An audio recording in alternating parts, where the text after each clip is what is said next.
ஸ்டாலினுடைய தலைமையிலான அமைக்கப்பட்ட இந்தியா கூட்டணி தமிழ்நாட்டிலே மிகப்பெரிய சரித்திரத்தை படைத்து இந்தியாவிலேயே 100க்கு 100 வெற்றி பெற்ற ஒரு அணி என்கிற பெயரை திராவிட முன்னேற்ற கழகத்துடைய தலைமையில் அமைக்கப்பட்ட இந்தியா கூட்டணி பெற்றது.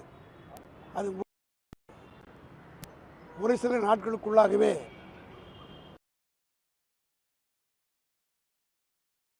தமிழ்நாட்டு அரசுக்கு, தளபதி மு க ஸ்டாலினுடைய தலைமையில் இருக்கிற அரசுக்கு இதுவரையிலே இந்தியாவிலே வேறு எந்த ஆட்சிக்கும் இடைத்தேர்தல் நேரத்தில் வராத சேலஞ்ச் எல்லாம் தளபதி மு க ஸ்டாலினுக்கு ஏற்பட்டு, குறிப்பிட்டு சொல்ல வேண்டுமானால் விக்கிரவாண்டி தொகுதிக்கு மிக அருகாமையில் ஒட்டியதை போலவே இருக்கின்ற கள்ளக்குறிச்சியில் ஒரு சோக சம்பவம் நடைபெற்றது.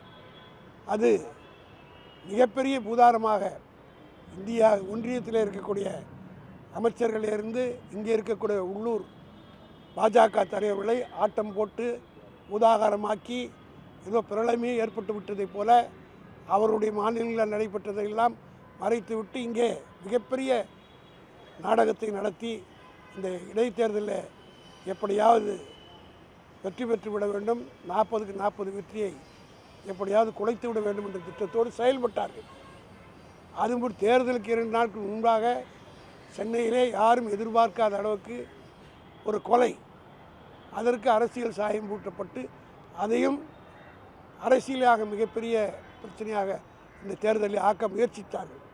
இந்த 2 மிகப்பெரிய சேலஞ்சுக்கு மத்தியில் எங்கள் தலைவர் தளபதி மு க ஸ்டாலின் அவர்கள் அவருடைய நேர்மையான ஆட்சி, இந்த 3 ஆண்டு காலம் அவர் ஆட்சி நடத்தியதை மக்கள் ஏற்றுக்கொண்டு, யார் வந்தாலும் சரி, யார் எதிர்த்தாலும் சரி, யார் தூற்றினாலும் சரி, மக்களாகிய நாங்கள் இருக்கிறோம் உங்கள் மத்தியில் என்று நிரூபித்து காட்டிய, அதுவும் குறிப்பாக இந்த நேரத்தில் இவ்வளோ பெரிய மகத்தான வெற்றியை தேடி கொடுத்த விக்கிரவாண்டி மக்களுக்கு திராவிட முன்னேற்ற கழகம் வாழ்நாள் பூராவும் கடமைப்பட்டிருக்கும்.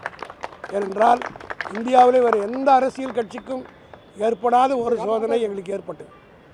இந்த நேரத்திலே இப்படிப்பட்ட மகத்தான வெற்றியை தேடி கொடுத்த மக்களுக்கும் உழைத்த கட்சி தொண்டர்கள், இவ்வளவு சேலஞ்சுக்கு மத்தியிலும் திமுகவினுடைய தோழர்கள் கொஞ்சமும் சலிப்பில்லாமல் உறுதியோடு, அதாவது திமுகவுக்கு சோதனை வந்தால் தொண்டர்கள் ஆர்த்து எழுவார்கள் என்பதை இந்த தேர்தலில் நாங்கள் பார்த்தோம்.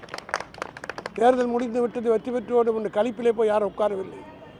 தலைவருக்கு ஒரு சோதனை வந்து விட்டது என்று களத்திலே இறங்கி உயிரை வைத்து எவ்வளோ துவற்றி அதுவரையில் பேசாத இழிமொழிகளெல்லாம் சொன்னார்கள். 10,500 பேர் மக்கள் தான் கொண்ட ஒரு கூட்டம் இந்த நாட்டை ஆள்வதா என்று ஜாதியை எல்லாம் தூண்டிவிட்டு பேசியவர்கள் முகத்திலே கரியை பூசியிருக்கிறார்கள். இது தமிழ்நாட்டு அரசியலில் மிகப்பெரிய, அதாவது மக்கள் எப்பொழுதும் தெளிவாக வாக்களிக்கக்கூடிய ஒரு நாங்கள் என்பதை நிரூபித்திருக்கிறார்கள். இன்னொரு வெற்றியை நம்முடைய தளபதி மு க ஸ்டாலின் அவர்களுக்கு கிடைத்திருக்குது. அதோடு மட்டுமல்ல, இந்த தேர்தலில் திமுக கழகத்தின் சார்பில் இரவு பகலாக உழைத்து வாக்குகளை சேகரித்த எங்கள் இளைஞரணியினுடைய செயலாளர் உதயநிதி ஸ்டாலின் அவர் அரசியலில் கால் வச்ச நாள்லேருந்து எல்லாம் எங்களுக்கு வெற்றி மேல் வெற்றி. ஆகவே இந்த இன்னொரு வெற்றியும் அவர் கிடைத்திருக்கிறது. ஆகவே திமுகவினர் நாங்கள் மிகுந்த ஒரு ரிலீஃபோடு இருக்க வேண்டும். ஏன்னா இந்த 1 மாத காலமாக எங்கள் மன உளைச்சல் அந்த அளவுக்கு எல்லாம் சேர்ந்து கொடுத்தாங்க, எல்லோரும் கொடுத்தார்கள். பத்திரிகைகள், ஊடகங்கள், அரசியல்வாதிகள் எல்லோரும் கொடுத்தார்கள். அத்தனையும் தாங்கி கொண்டு உழைத்த அத்தனை தொண்டர்களுக்கும் அமைப்பு செயலாளர் நன்றி தெரிவித்துள்ளோம். உடனுக்குடன் செய்திகளை தெரிந்து கொள்ள சன் நியூஸ் பெல் ஐகானை கிளிக் பண்ணுங்க.